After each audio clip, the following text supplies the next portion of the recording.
Несигурноста на откупот, ниските откупни цени се дел од причините поради кои од година во година се намалува бројот на тутунопроизводители и површина засадена по тутун во Струмичкиот регион. Од Сдруженијето на тутунопроизводители јака велат дека минимално е учеството на произведениот тутун тука во однос на национално ниво. Јакалитското подрачје Радовиш и Струмица учествуваат негде околу 8 до 10% од вкупното производство, што е веќе минорно за земено за 30.000 тона колку што има во државата.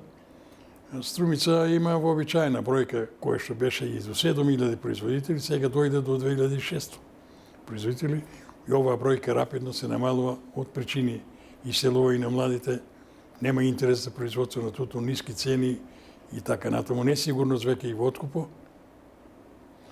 Кај што очекуваме и оваа година негде околу 1.800 до максимум 2.100 како регија да има производство на тутун.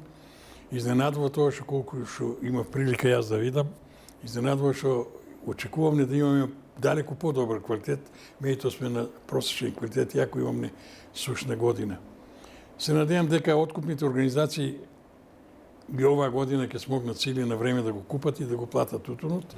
Андонов смета дека треба системско решавање на повеќе проблеми за да се стимулира тутунопроизводството.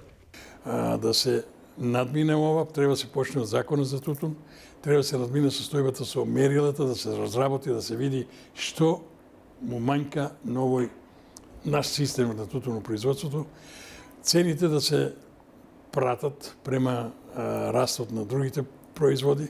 Воспротивно, додава Андонов, доколку не се промени ситуацијата, тутунот од Струмичкото поле ќе исчезне, по примерот на афионот, памукот, свилената буба.